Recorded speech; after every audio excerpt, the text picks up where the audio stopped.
Alright, hello guys, and welcome to a very advanced guide on evaluating risks and decisions made in Legion Tower Defense II.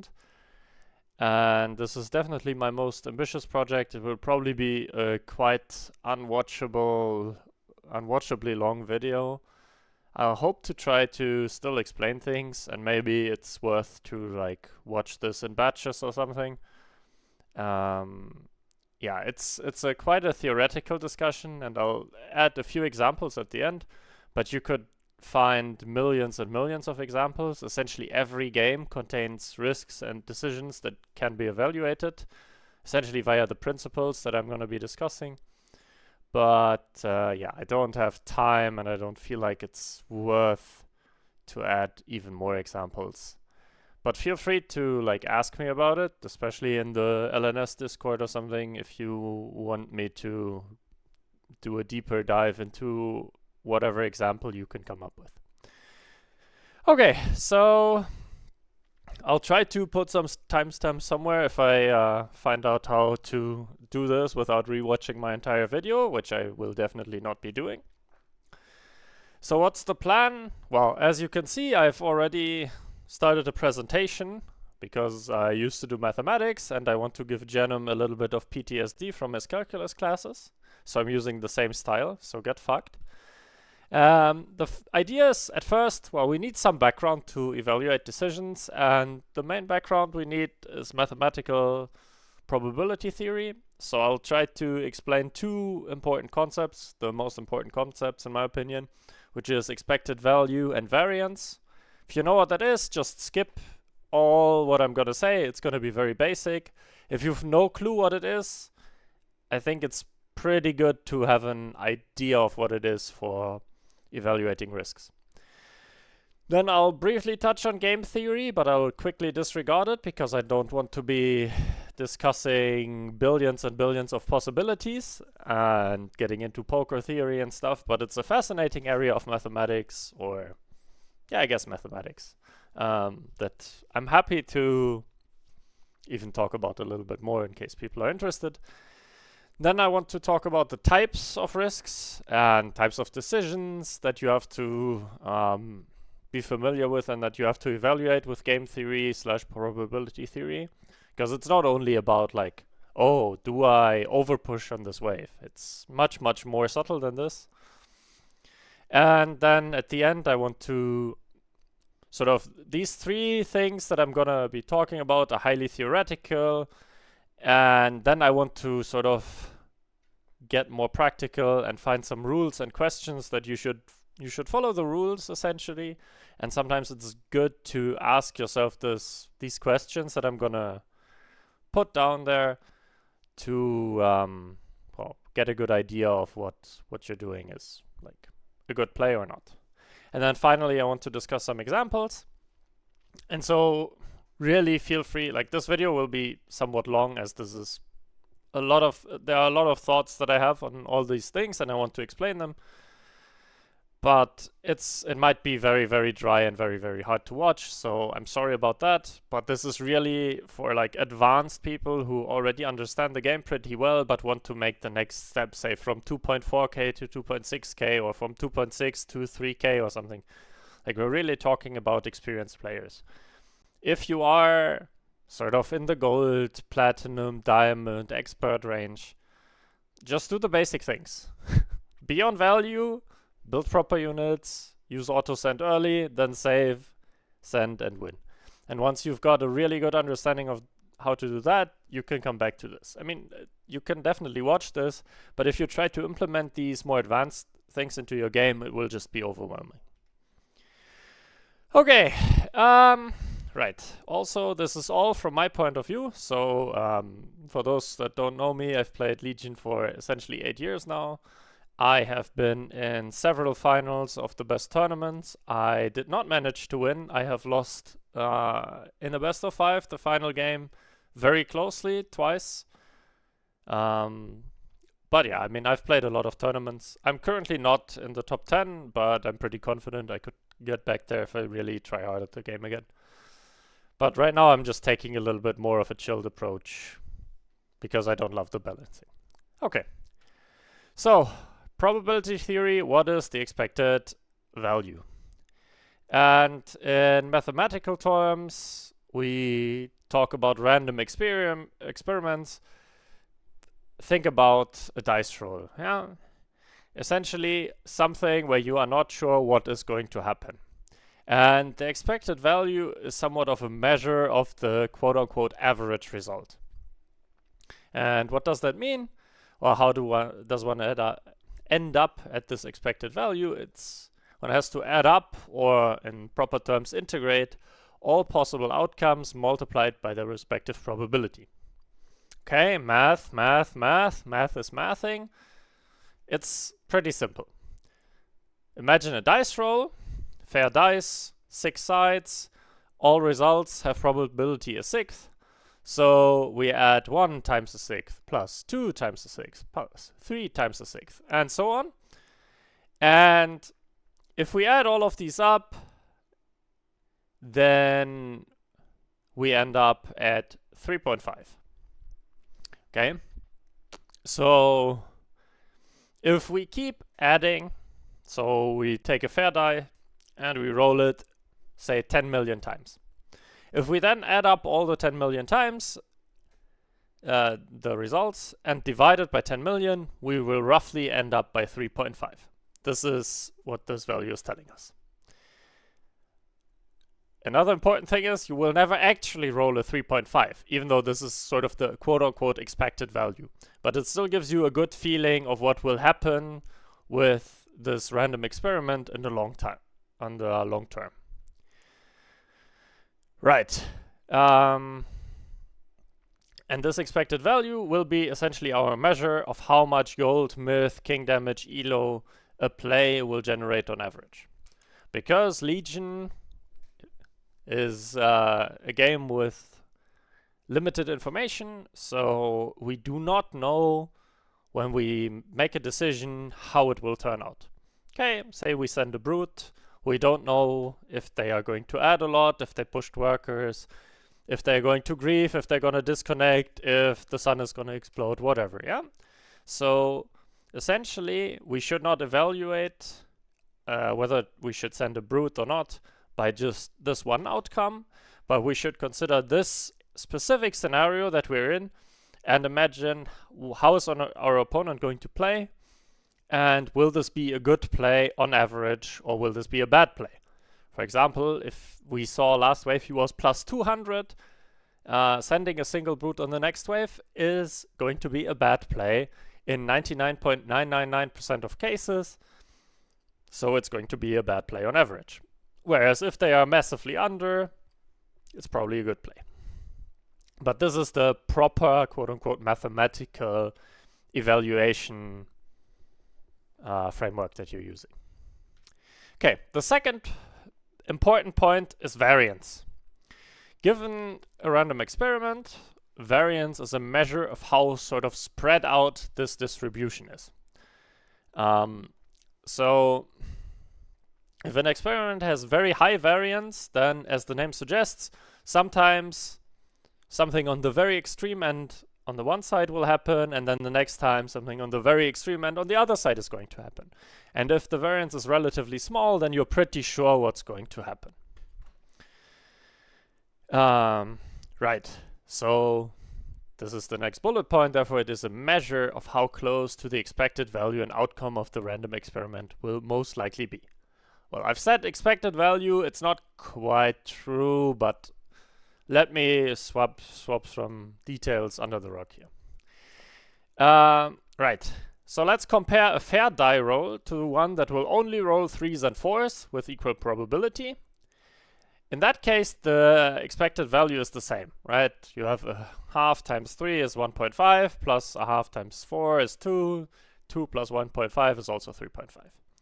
But this new die will have a much lower variance than the first one. Essentially because it can only roll 3s and 4s, whereas the first one will roll 1s, 6s, 7 6s in a row if you're lucky or unlucky or whatever. And variance is essentially our measure of how quote-unquote risky a play is. Okay? Because it's also important, like when we're making a decision, that we understand what is the risk involved. Because there are some plays, say your opponent is minus 400 on wave 14 and they are weak on wave 15, then essentially sending on wave 15 is always going to be a good play, and the expected value in terms of gold or elo or king damage is going to be very high. And it will also be a very low variance play because essentially the same thing will always happen. But then there are also other plays where essentially on the first wave you overbuild a lot, and then for the next wave you just push only workers. And this will have incredibly high variance because this is only a good play if your opponent decides to start saving on you because you're overbuilt. And in that case, if he does so, then you're probably going to win the game off of it. So the expected value will actually be decent. It won't be completely horrendous. But there will be essentially two outcomes. Either it's an awesome play and it wins you the game, or it's a horrible play and it loses you the game. So we should be, like, ideally, depending on the scenario, sometimes you want to have high variance, but sometimes you also want to have low variance. This really depends on, yes, Legion, shut up. I've prepared an in-game example later, and of course, right, okay. Right, so, this is variance. And it's important to understand expected value and variance, because these are the two things you have to consider. Essentially, expected value is how good the play you're going to do is going to be on average, and variance tells you sort of how safe the play is. Okay, right. This is probability theory in very, very basic terms. Now, game theory is essentially using probability theory to find strategies on how to play games without full information. Think about poker, but not chess, because in chess both players have full information, but in poker there's a lot of work done to understand how to play certain spots and certain hands in certain spots. Because in poker you can't know what your opponent has, so then game theory sort of develops a framework on how to play poker given the information that you have. And game theory always aims for you to be quote-unquote unexploitable, which, if you don't know what that means, essentially imagine being unreadable. Because, for example, if you just apply game theory, or probability theory, to, say, pocket aces, the best starting hand in poker, then it will essentially spit out that you should bet as many chips as you have. Okay? But if you always do this, right, then it's super easy for the opponent to read you. And if you always fold bad hands, then the opponent can very, very easily read you and exploit you. And it's the same thing in Legion. If, say, you always start with a 5-worker opening that leaks to a snail on wave 1, regardless of if you have one or not, right? If you just do it every time, then your opponents at some point can read you and always send you to a snail and start the game with an advantage. Or if you never do this, then of course opponents will always king up, right? Okay, yeah, right. This is what I just explained, right? In a vacuum, one game scenario, king up on grade 1 is always the best thing you can do, right? You don't know anything. There's very little leaking 5-worker openers. There are very little openers that are really punished by a snail on wave 1.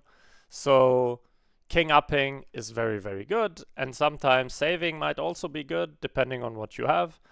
But very little builds actually get in trouble if they get 40 on wave 2. So if you just have to make the best decision on wave 1 in a one-game scenario with no additional information, you should always king upgrade.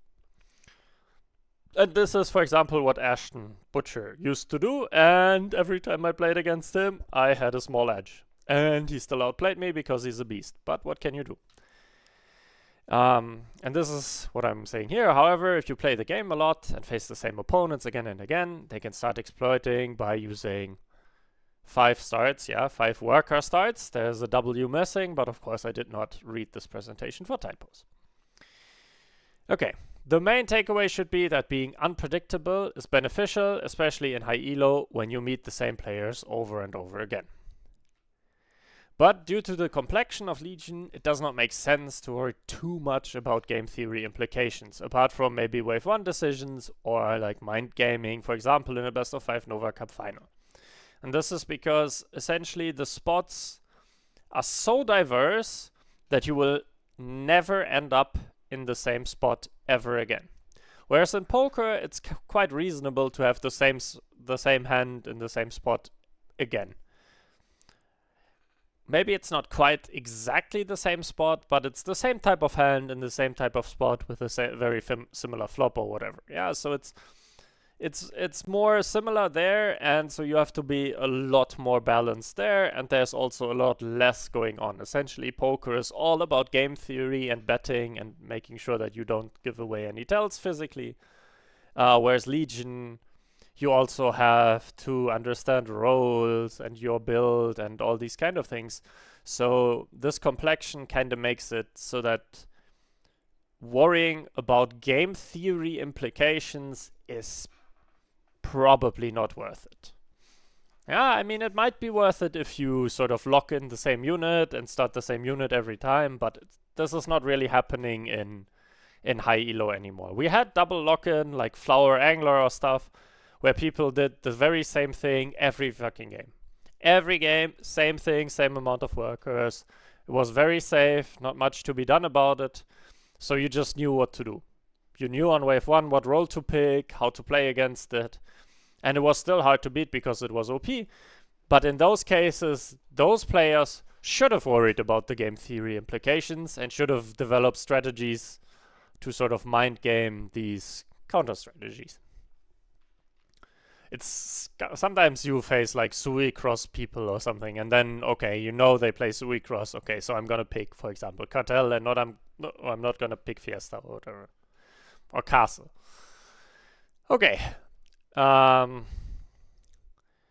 this is sort of for wave 1. It kind of makes sense, especially with the Drachbot overlay, where you can see people's tendencies on wave 1 and what MM they're gonna pick and yada yada, but not. Yeah, you shouldn't worry about this too much. It might be good to mix up your mid-game playstyle if you're really, really high up in elo.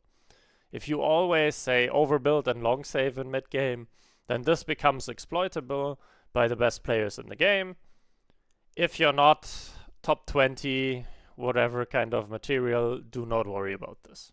I just think it's worth mentioning because people some people are smart and some people will understand that this is always going on.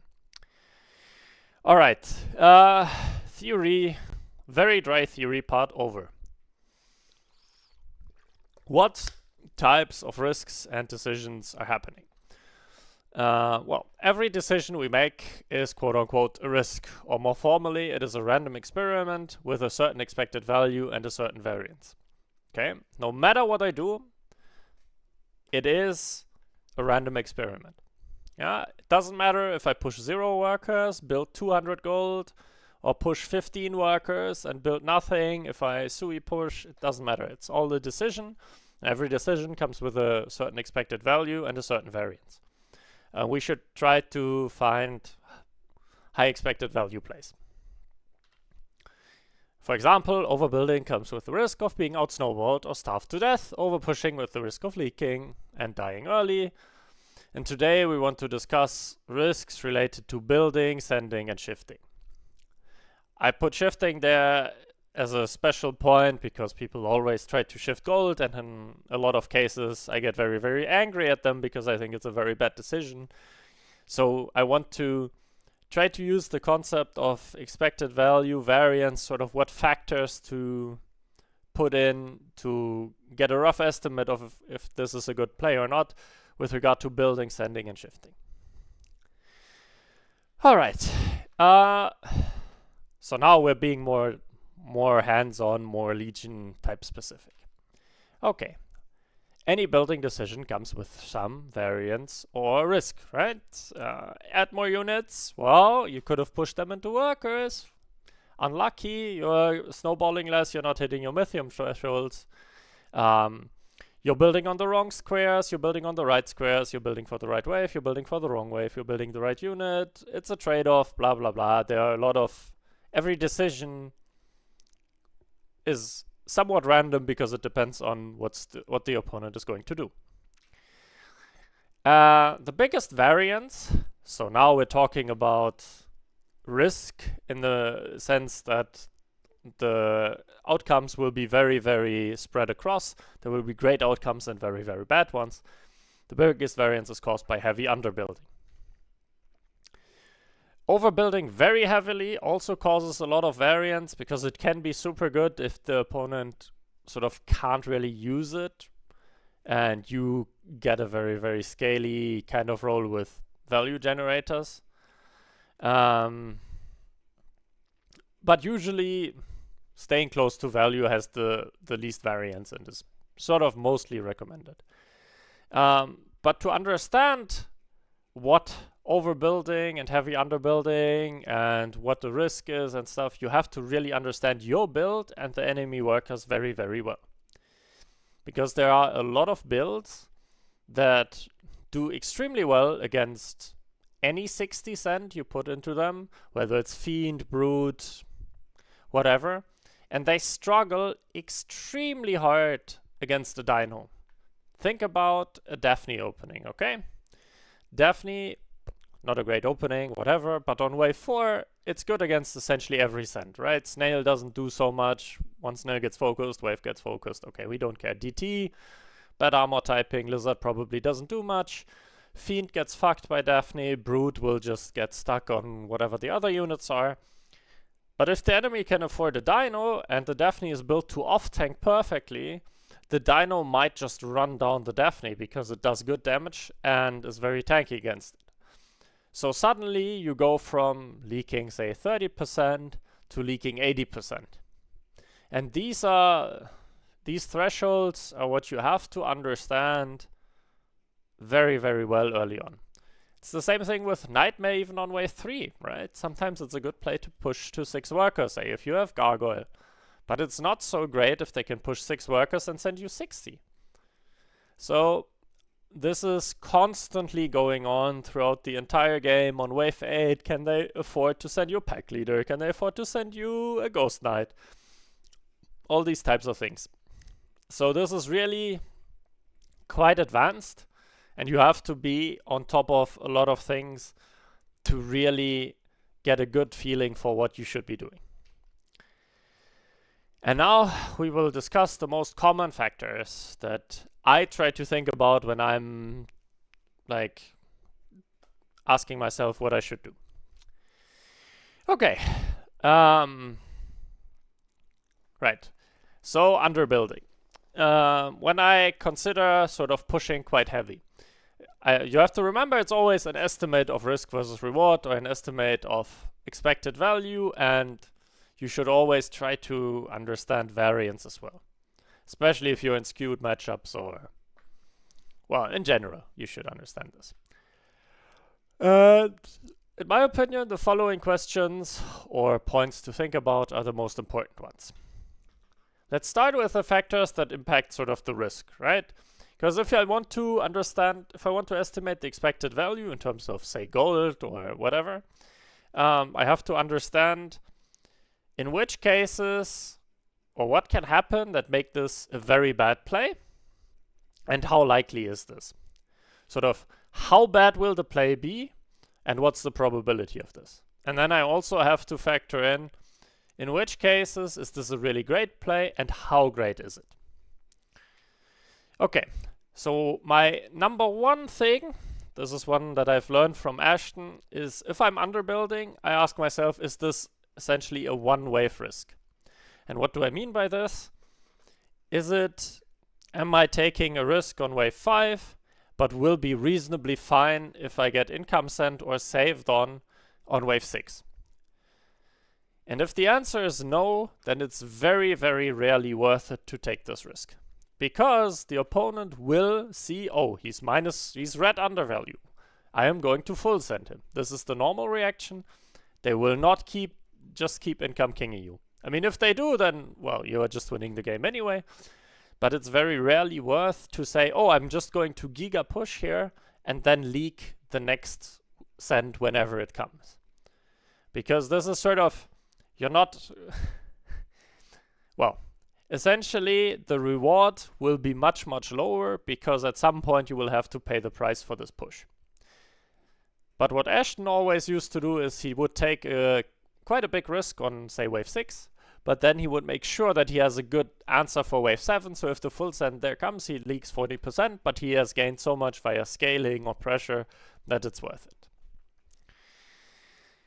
The next thing I ask myself is my teammate being pressured? Because, well, if he's being pressured and I am also taking a risk, this massively drops the outcome if we do get a send. So, as you can imagine, if we leak 50% and our teammate is fine, we don't take any king damage, whatever. We took a risk, it wasn't worth it. Game is going on, we can still come back, we're slightly behind now, whatever. Win probability dropped by 3%. I'm fine with that. Teammate gets 140 send on wave 5, leaks 80%, because, you know, it's a teammate. Maybe he only leaks 50%, whatever. We leak 50%. Enemy gets a lot more gold from pillage. Our king is low. We have a tactical liability. Win probability drops by 10%, or maybe 15%. So suddenly, if the play doesn't work out, we're losing a lot more. Right. And this is, of course, the general question: which Mythium threshold does my enemy likely hit? How big will a leak be? And how likely is my enemy to full send me? But this is sort of the, I mean, yeah, it's quite obvious that you have to sort of try to estimate these things. This is also sort of, for example, right, this goes to something that Seto wanted to know is, okay, when do I push to no send? Well, I push to no send if essentially I see my enemy is overbuilding, he skipped one wave, so he's trying to put a bit of pressure on me, but it's very unlikely he will just be plus 100 on wave 6 and then full send me Brute Robo on wave 7. Yeah, it's very, very unlikely.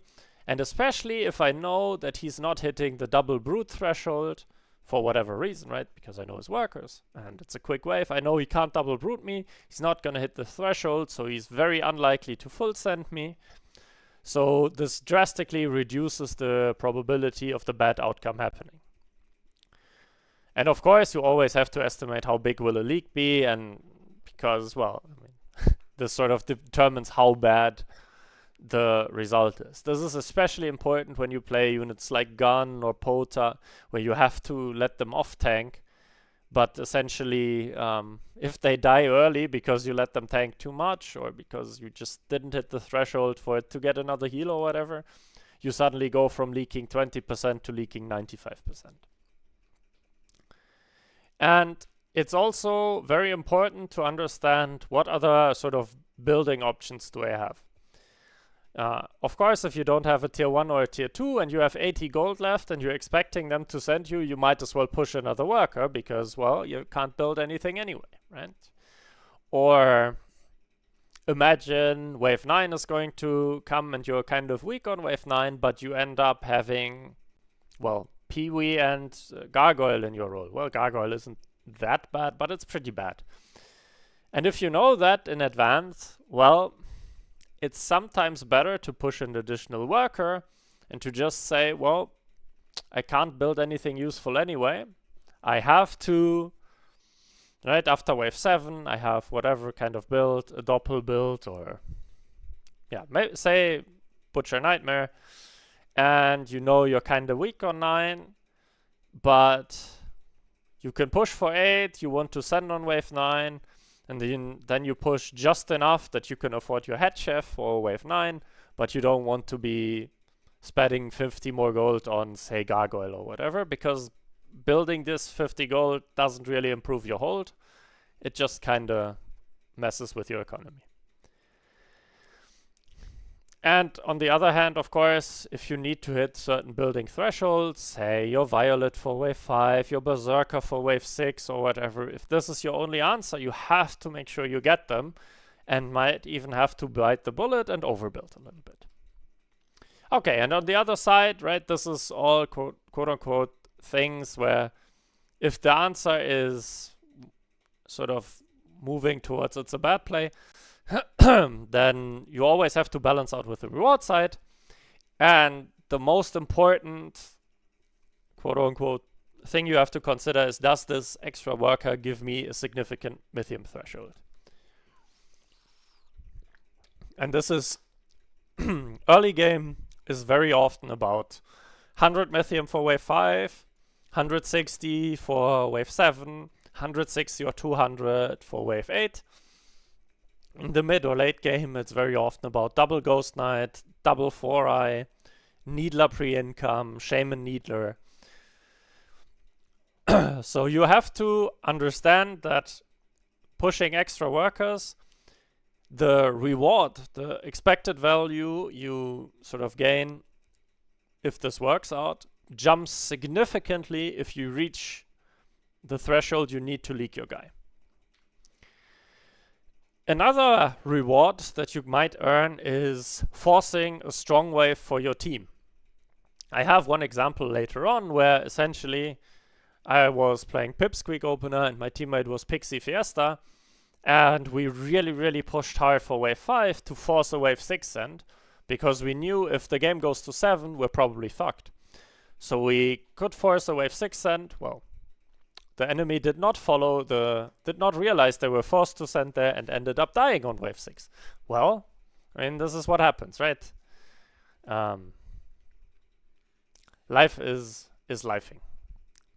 Or no, actually, it's not a game I played. It's something that I saw on Itzo's stream. Sorry. I'm mixing up things. I'm a little bit old and it's a little bit late. Anyway. And the final question is, how beneficial is me snowballing in this spot? This is also something to consider. Sometimes you already see that the guy you're sending to is quite out of the game. Say in the mid game, you've already punished him. There's not so much benefit in you getting a bigger snowball, especially worker-wise, because he's already going to leak every cent. Or your teammate is so much higher elo than you that you kind of want to have the gold on him, so you probably don't need to snowball yourself. Or you have an amazing role with 0 counters, so of course if you snowball you're gonna win the game, but even if you don't snowball you're gonna win the game. The only way to lose the game is if you fuck up by taking a risk. Okay, maybe you shouldn't be putting so much effort into snowballing. But what if you have a roll that falls off a cliff wave 14? Well, you better be ahead enough to finish on wave 14. So these are sort of things you have to consider. How is this game going to play out? Okay, overbuilding. Well, you do the same procedure. Is the enemy likely income sending and scaling me? This is a very big risk, that they just income into you every wave and then they will be ahead and unleakable for your teammate and the game will be lost. Does overbuilding also sometimes gives the enemy a free save for a weak wave of you because you're not hitting Mythium thresholds. So if you're just giga overbuilding for wave 7 and 8, there's a decent chance they will just be able to go wave 9 on you, and that's something you might have to you might have to stop. So this is a big risk that comes with overbuilding. And you also have to consider, what are my other options? Sometimes overbuilding is the only option you have. You don't have a roll for wave 7, well, you better be plus value. Or you need, as I said earlier, you need your Berserker, your Violet for wave 6, wave 5, whatever. because you're weak there. You need to have this one counter. You need to have your Bunk for wave 7. You need to have your Doomsday for wave 13. You need to have your Phoenix for wave 13. You need to have 5 Pyros for wave 16. The list goes on and on and on and on. This is sometimes you have to hit a threshold, because if you don't, then suddenly this negative end of the spectrum goes off a cliff, right? There's a decent / small probability the enemy sends there full. Maybe there's a high probability even if the probability isn't super high. If the outcome is instantly the game is lost, it's not a good option. Yeah, benefits of overbuilding. Well, of course, if teammate is under pressure, then you should be overbuilding, as essentially your teammate, the enemy is investing resources into putting your teammate under pressure. You will benefit a lot more from overbuilding, because the enemy does gets less from their risk that they're taking. Right? Usually, putting your teammate under pressure means they are giving up snowball and stuff for potential king damage. And if this king damage is out of the question because your plus value, or you're just holding, this sort of reduces the expected value from their save. Well, if I have value generators, then the biggest threat of overbuilding is the enemy outscaling you. But if you have value generators, this threat is a lot smaller, because you will still be scaling a lot. Then essentially the only quote-unquote risk you're giving away is enemy has a free save for an additional wave. And in the mid game / later game, overbuilding is about addressing the question, am I ahead enough, or can I force a beneficial line for us? So for example, if I'm 500 power score above the guy I'm sending to, I don't need to push the workers to leak him. So I can overbuild, my teammate can push, and we can make sure that we can both leak our guys on, say, wave 13, 14, 15, whenever we want to send.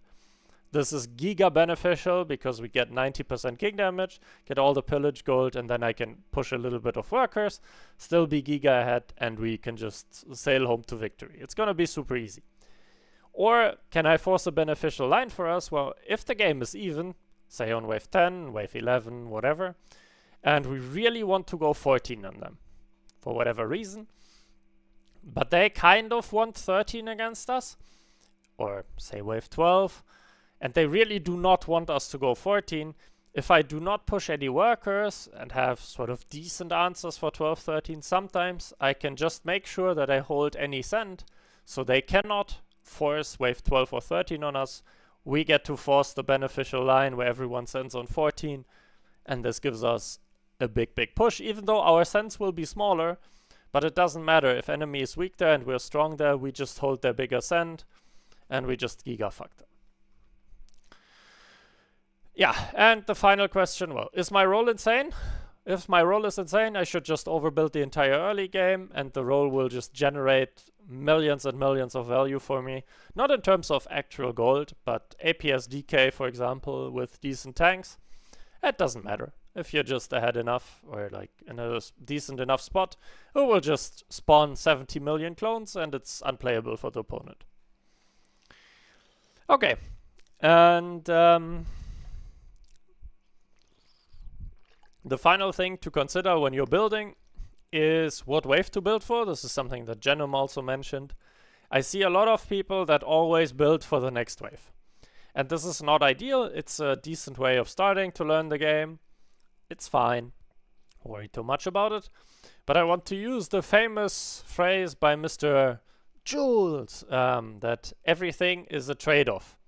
So you're trading safety on current wave for build development, safety on future waves, and all these kind of things. And I'm not gonna really do like risk-reward kind of things. I just want to give you a few guidelines. In the early game, I think you want to always try to hit the sweet spot of building in a way that develops your build nicely. And now, what does that mean? Well, on wave 1, when you pick your role or whatever, you have sort of an idea of what you want your build to look like on wave 14, for example. or on wave 6 even, or wave 7, wave 8, where you know, okay, I'm rather safe on this wave. These are my good units, these are my weak units. I don't have sort of a wave that's coming up where I just can't do anything. Okay? And you kind of want to make sure that you keep adding these units that you need for this build. Because, for example, if you start with Casket and Seedling, right? It's a perfectly great opening. You're fine on 1, 2, 3, 4. You're on 5, and you're really weak on 6. And if you keep always building for the same wave, you will add Casket Pixie, a few Pixies, maybe second stack Casket on 4. Then say you add a Chloro Pixie for 5. Deals magic damage after all, okay? Or a Zeus. Well, Zeus isn't that bad, but whatever. Let's just say you add a Chloro Pixie. And then you end up, oh, I'm Omega weak on 6. And then you just lose the game there. Or I'm super weak to an Ogre on 8. Oh, guess I'm leaking 200% there. So it's better to try to sort of develop your build in a nice way and not tunnel vision on being good on wave 5 or wave 6.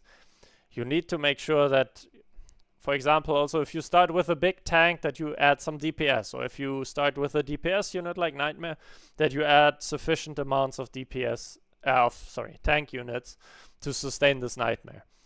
And sometimes this is like, okay, I end up building a Butcher for wave 5 with my Nightmare, despite having, say, a Green Devil, which is better for wave 5, but the Butcher will give me better scaling into the next phases of the game.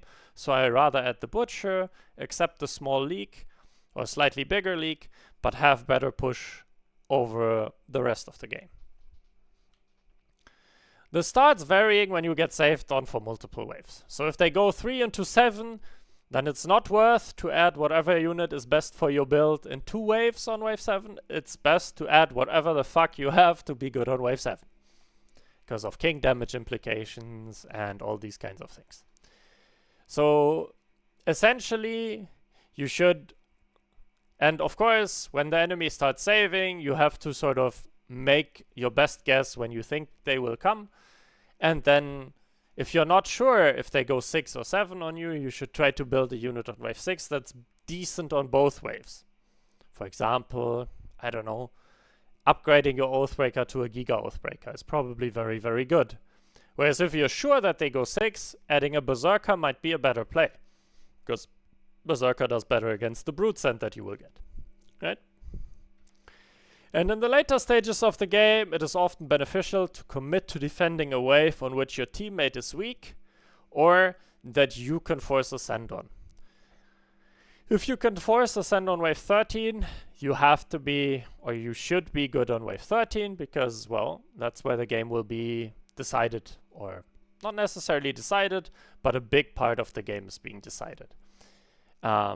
If your teammate is playing Haven and all that kind of stuff, you should also try to be good on wave 13, because you don't want to give the enemy a very free wave to send on where you will essentially just die. So this is also about communication, where you're like, well, my weakest wave is 14, can you be decent there, or do we have to force a line that avoids wave 14?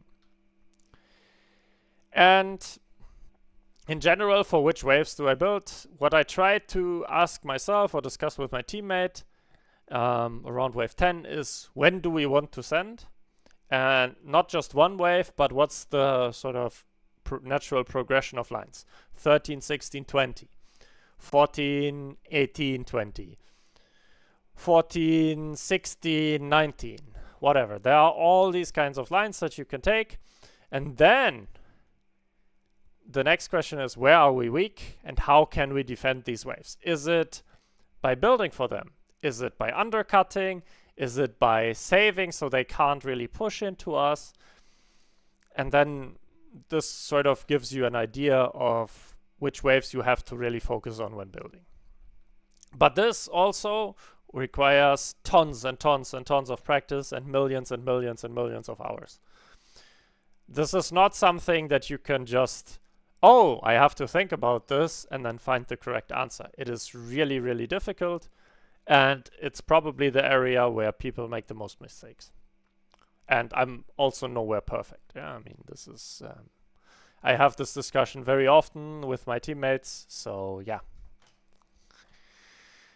All right, sending. Sending comes with many decisions as well. Do I full send? Do I income send? Do I income king? What marks do I choose?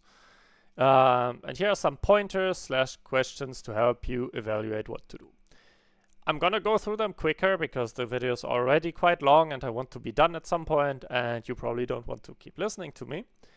But all of these questions and pointers really aim at evaluating sort of what's the variance, and most of the time what's the expected value. So expected value usually most important, and then also estimate the variance.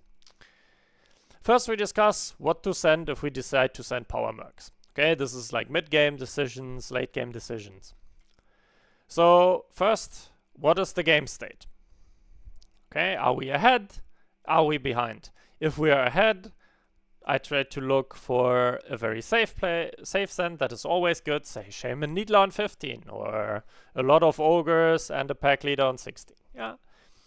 If the game state is quite rough, then I try to think, okay, what's sort of my best case scenario? What is a send that could really, really be good, but could also be very, very bad?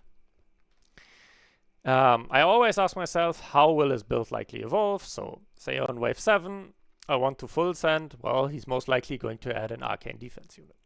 So I will most likely not end up sending imps. And if I send imps, it's a very bad decision. And again, is there a safe, universally good send? Think about your Shamans on 15, Shamans on 20, Shaman on 19, Shaman on 18, Kraken on 20, Kraken on 18, Double Ghost Knight, blah, blah, blah. Doesn't matter what they add.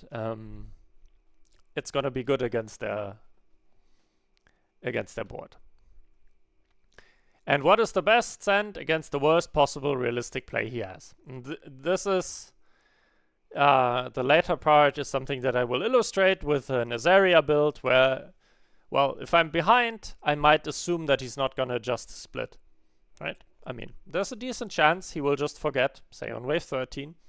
Okay, I'm gonna send a big tank and see if I can kill the Azaria. But this is usually what I do when I'm behind, and the one above is when I'm ahead. And on the decision, do I power send, income send, ink king, or save? Is some pointers is, well, of course, the most important thing is the classic dynamic of gold gained versus income lost if you power send, or income king. Income king is, of course, the best you can do if they just heavily overbuild and try to scale as well. Then you can just gain a small advantage. Saving is best if you know there's a weak wave coming up that they have to overprotect or leak big on. Income is best if you want to stay a little bit versatile but need to scale your build, and power is best if they giga leak. Sending if the enemy is or starts saving can give the opponent a starve angle. This is something that people always underestimate, especially in the early game. It's very often that they full send on whatever, even income king or power, whatever, on wave 4, and then they realize, oh shit, now we're dying on 7. This is, you have to evaluate potential starve angles before you make your sending choices. And oversaving into a safe build starves you out of the game. So make sure when you're saving that you do it for a purpose, so that you are actually hurting the opponent. You only want to save if A, you are protecting some wave that you are scared on, or if you can get a leak from your opponent. Otherwise, starving is just outright bad. And do we need to protect a shared weak wave is something that you should always have in your mind. This really much goes with point 2, right? Where sending if the enemy is or starts saving can give away a starve angle. This is sort of your Pipsqueak, Fiesta, Pixie kind of opening, where we need to protect our shared weak wave on wave 7, so if we just income, they will go 7 and win the game. Okay. And also, this is one more thing you have to consider. Is your opponent playing a threshold heavy role or a flexible role? For example, there used to be this, I called it a little bit of a brain rot build, where you start double serpent, add third serpent on 3, shift a bit of gold on 4, get big serpent for 5, get another, no, push for 6, get another big serpent for 7, and yada yada. And this is a threshold heavy roll where they will do the same thing every time, and you can't really punish them by saving, so the best thing you can do is ink king, ink king, ink king, and outscale them. Or if you see, well, they have a lot of tier 1s and tier 2s that they can flexibly place and have strong units in the early game, like Gargoyle, Healer, Whirlybird, whatever, they can very flexibly overpush or push a lot of workers if you income king them. So you probably want to be saving, or at least income and then saving. And then power sending. Right. Gold shifting, final theoretical kind of point, is a common tool in Legion, but a lot of players don't know when or why to shift gold. That's my experience, and I always tilt about it. Early game shifting allows you to afford a strong and expensive unit for a weak wave. It is only good when you are strong on a wave and weak on the next one.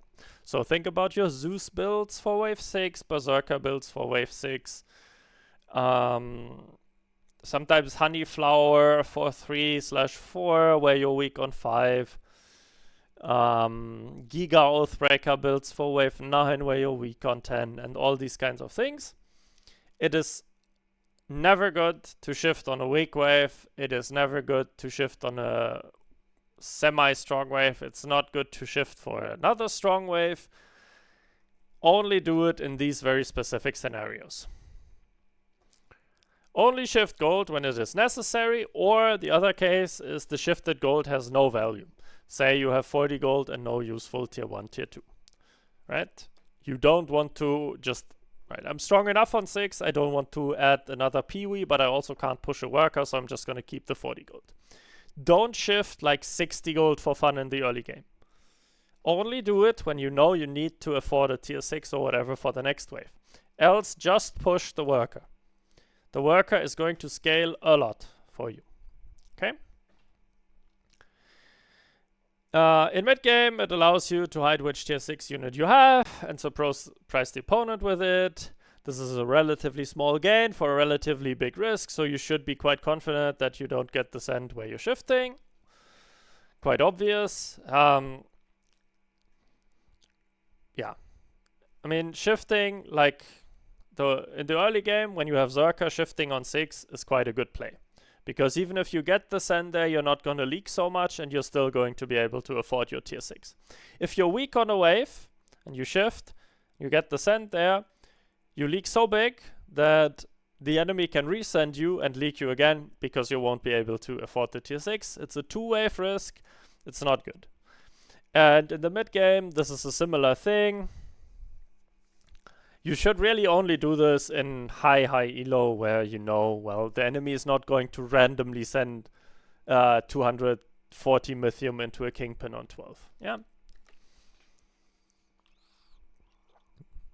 Right. And in the late game, shifting lots of gold can give the opponent a wrong idea of workers pushed, but this is usually only for one wave. Because after that, you end up having to build anyway. Recommended value tells you what's going on anyway. Power score gives you a good indication of what was going on in terms of workers pushed. So usually this is a one wave kind of thing. So if you plan for like a longer save in the late game, say 16 into 20, it's very rarely worth it to shift thousands of gold. It's often better to just add a little bit more.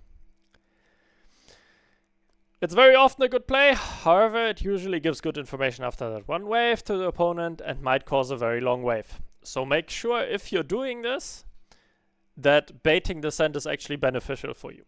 I have seen a lot of cases where people were like, oh, I'm just going to shift 900 gold on wave 17. Oh, I leaked 3 creeps to no send. Well, it's fine. We're decent on 18. They will never send there. And enemy just giga pushed. And then on 18, the game ends because the wave was long and they can't hold. Okay? So be a little bit careful and really think about whether giving the long wave is good for you or if it's bad for you. it often ends up backfiring. So be a little bit, really make your mind up. You can often disregard resends in the late game, so shifting the gold will very rarely lead to you losing the game on the spot. Alright, a lot of yapping. So what's the gameplay rules and questions that I try to follow when I play the game? And this is sort of based on the previous points that I tried to explain, and I hope that now this is kind of logical. So what I always do is I look for winning and advantageous lines and try to commit to one of these lines. So whether it's an early game star for wave 7, or outscaling enemy, or going 11 into 14, or going 10 into 15, or just creding and scaling. These are all plays, and you have to commit to them, in the sense that you can't hope to try to outscale the opponent by also power sending them on wave 12. Sure, if they just decided to suicide and you get a gold injection, blah blah blah. But your line has to make sense, so that if the probability hits that the opponent is doing what you think they are doing, you are actually winning the game. Because otherwise, the best case scenario will end up not being great for you. And you have to make sure that the best case scenario is good for you. No matter what you do. If the best case scenario is bad for you, choose a different line. Or minus FF the game and go next. Look for the highest expected value, gold, myth, king, HP / elo play. Right? If you're super far ahead and you can win 90% of the games by sending on wave 12, but you can win 98% of the games by sending on wave 13, you should go wave 13. So you should always ask yourself, is this the best line, or is saving one longer or one shorter a better play? Does this give me a higher expected value or not? Right? This depends on a lot of factors, and again, it's about building and sending and blah blah blah. Always estimate game state, win probability, etc. If you're ahead / have a high win probability, choose a low variance play. Otherwise, choose a higher variance play. For example, when I duo with Mr. Green Spirit, we try to look for low variance plays because we think we're favored in almost every matchup. If we end up playing against 2 expert players, they will most likely coin flip the game by picking double Fiesta and starving us for wave 7. And this is exactly correct. Commit to the one line where you think that you can potentially win, and for them, they can only win if they pick a completely crazy line that has super high variance and everything works out for them. And this principle applies later in the game as well. Enemy is on fire. Choose a high variance play with sending, pushing, overbuilding, whatever. To properly estimate risk and reward, especially for underbuilding and forcing lines and sending, you need to be able to read all 4 lanes while playing. So this is really difficult, and this is what separates the Drachirs, the King Dances, the Lucys, the best players in the world from mere mortals like currently myself. Before underbuilding for a wave where you do not expect to send, ask yourself, but what if they do send here? Right? And if the answer is, my game is lost, don't do it. Okay? Or very, very rarely do it. I see a lot of people who go, oh, they never send me here. It's so bad if they do, blah, blah, blah. And then they just take a giga risk that gives them very little reward because they're so confident. But it's just such a bad outcome if the send actually comes. So make sure that if the send if you're not super behind, right? If you're in a decent game state, do not give them the ability to win 10% of the games by just sending a random brute on wave 6. It's not worth it. When committing to your send, ask yourself, what do I expect them to build? Because you want to have a decent send in most of the cases. Of course, they will sometimes pull out the random redraw boar for wave 17 and then you're fucked, but you want to send something that's good most of the time. And when you're trying to bait a send in the late game, ask yourself, is it good for us if we actually bait the send? Because you have to be 100% confident that even if they full pushed, you will still hold the send. And the final point that I want to make is do not worry too much about winning or losing.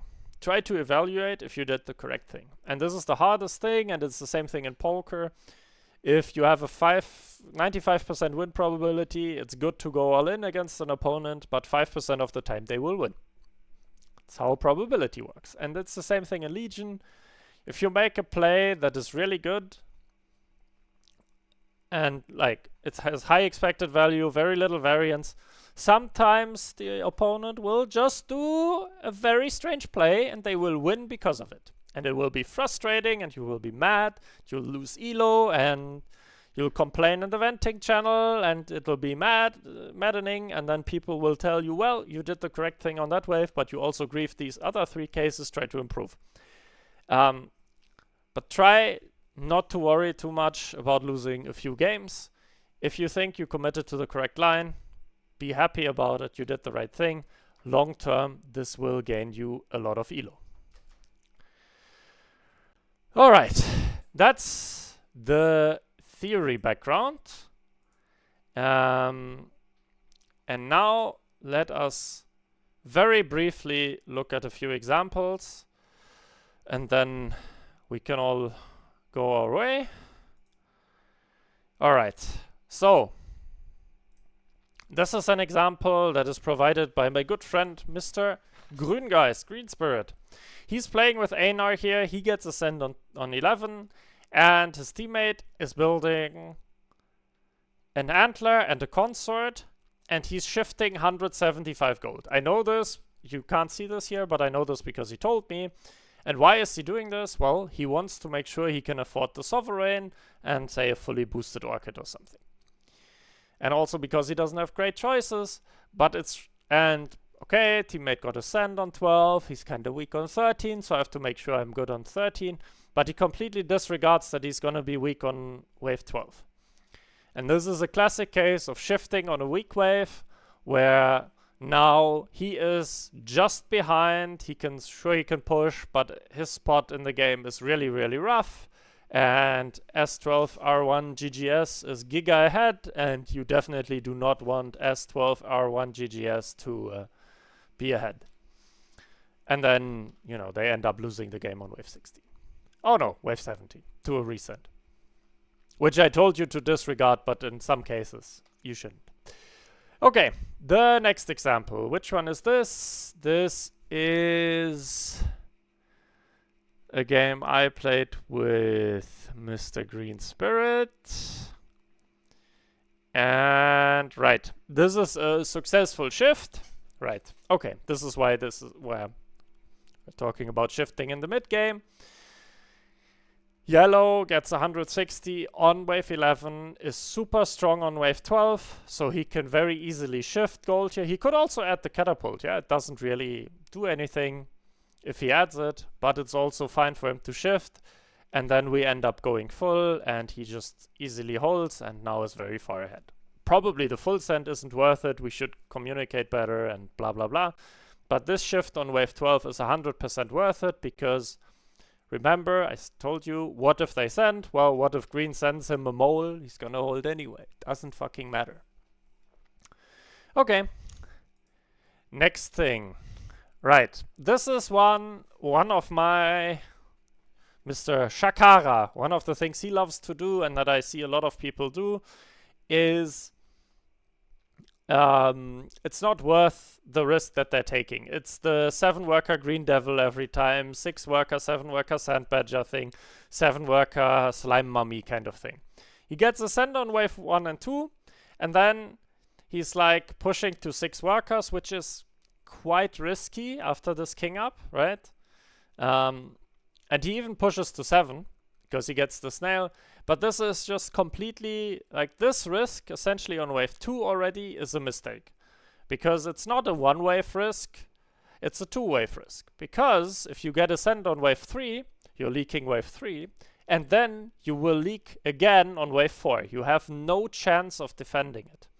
And this is Sometimes people do this with Yuzora or with Badger, and then they end up getting a send on wave 3. They leak 50, 60, 70% on wave 3, and they leak 80% on wave 4, and the game is lost for them. They are behind by 1 or 2 workers, they're behind in value, enemy got a lot of gold. This is not a good play. Do not do this, because this is an 80% leak despite him not really pushing. Okay? Do not do this. Also, don't shift random gold here. This long wave is really bad for you. Sure, you want to have the workers because you're sending into Fiesta, but Noob Kara, learn to play. Okay, this is the game that I saw on stream that I thought was rather well played because they are Aristo shit and Fiesta, and they will be super weak on wave 7. So they decide to, right, on this wave, on wave 3, we're already quite under. Then we take a risk on wave 4. We're fine with leaking here, even if we take king damage on Itzo and Pennycake UK. Brilliant name, by the way.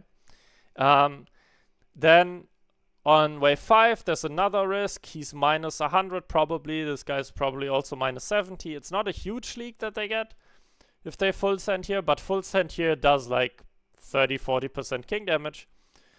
But this is protecting the weak wave. So, and looking at this board, right, the wave 5, this is a 1 wave risk. If there's a fiend or a brute coming, this is, say, a 60% leak, maybe 50-60%. But next wave, this guy's gonna have upgraded pirate skeleton, and then he's gonna be fine against whatever send comes. And now, even with a save, it's too late to punish. So what they have to do now is income send. And it's the same thing here. This is quote-unquote a 1 wave risk, because next wave, he has already generated enough value that even if he leaks 100% on wave 6, the Mythium plus pressure is already worth it for him.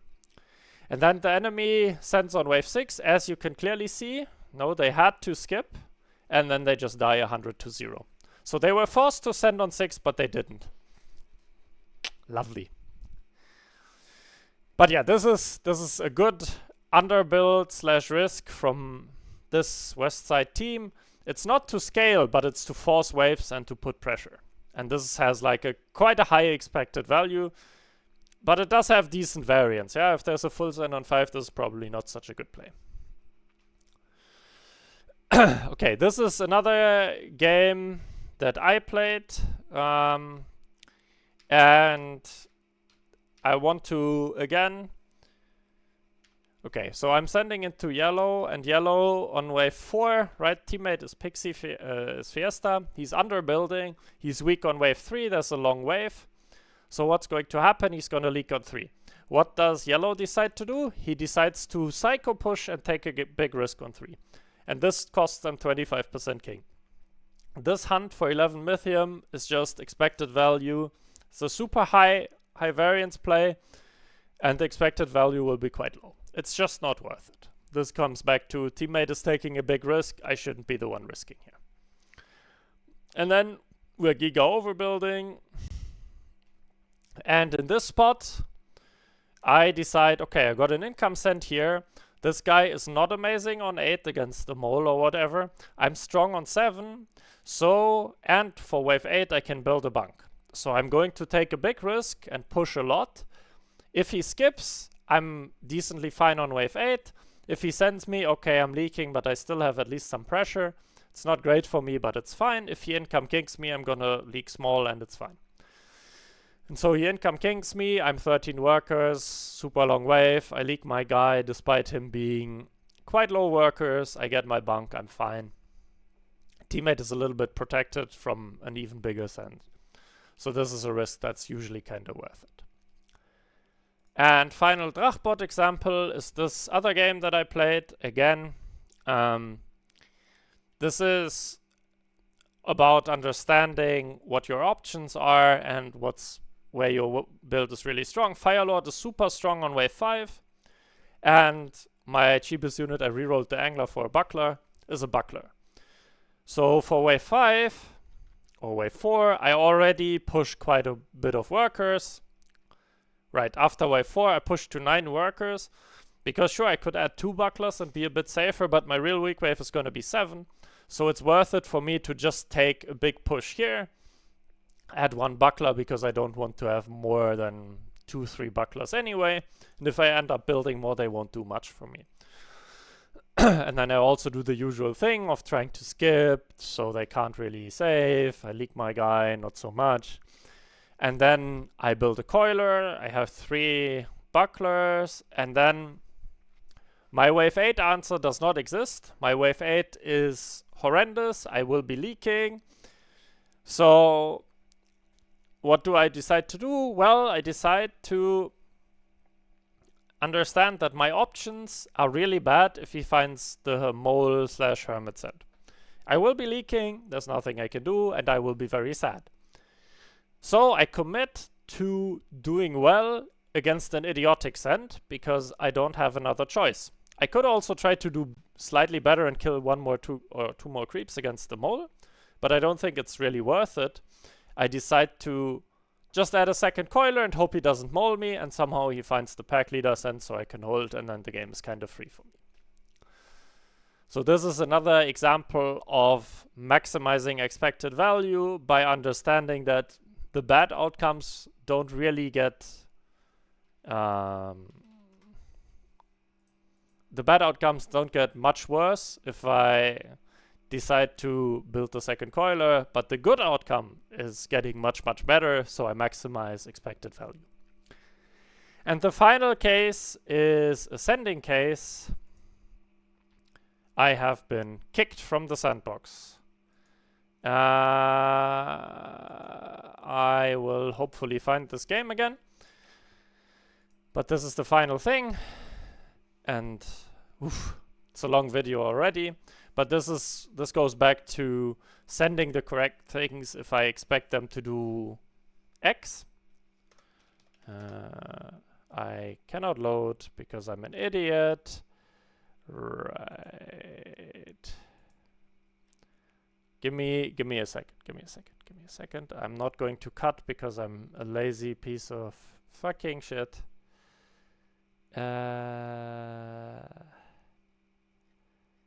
Where is it? It has to be on...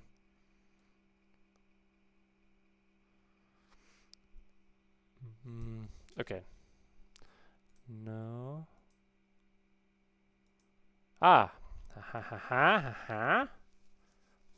Drachbot is a little bit slow. I want to show one Pota build where I'm sending essentially a Kraken.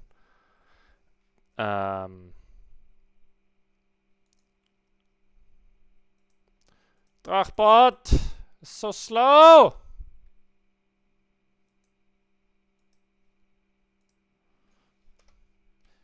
Oh, wait. I can also look at it in-game. Right. Let's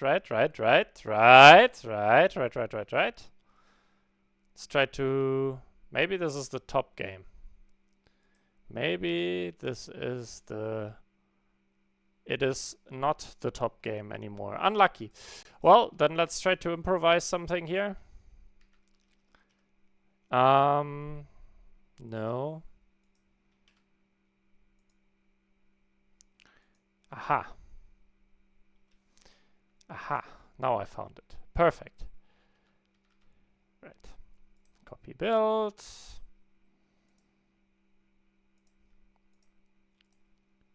No, not campaign. Sandbox.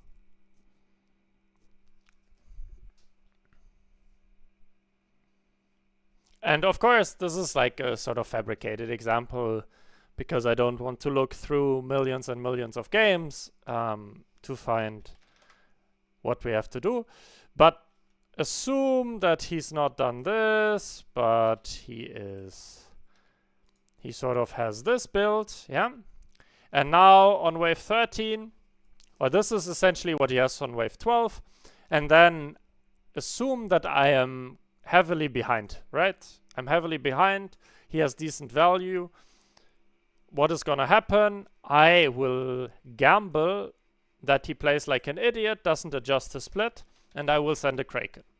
And what's gonna happen is that he doesn't adjust his split because he's an idiot, and now his Azaria which is the core of the build, right, is just gonna die. And then he is going to leak everything.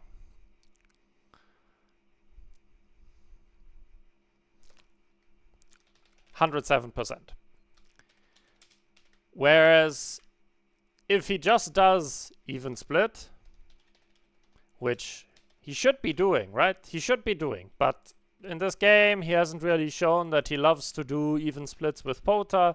He loves to play a little bit more left side heavy. I'm behind anyway, so I'm gonna take a risk. So I send the Kraken, I get rewarded, but if he just does this, he's gonna get Giga rewarded because the send now suddenly becomes dog shit. But this is still a send that I would recommend if I'm far behind, because statistically speaking, this is essentially the only way I can sort of come back and end up playing the game quite well. And now, as you can see, he's leaking one creep and the Kraken, and he's completely fine. And with this even type of split,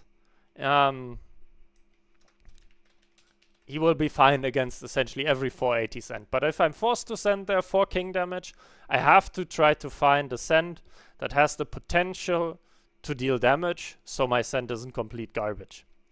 If he's quite far ahead, he should always just do the even split. He's gonna do well against every send anyway. But now, if he's behind, he should potentially risk the Azaria more and say, well, it's probably gonna survive like this. I want to get more to the left side. I don't want to have a tank 1 creep, which happens with even split. So I'm gonna risk it more. So these are the sort of mind games you have to play, and this is why it's super important to always understand the game state. Alright, so these are the things I think about, and it's been 75 fucking minutes of me yapping around about this concept, and I hope there was something you could take away and learn, and I hope to see you in game. Cheers.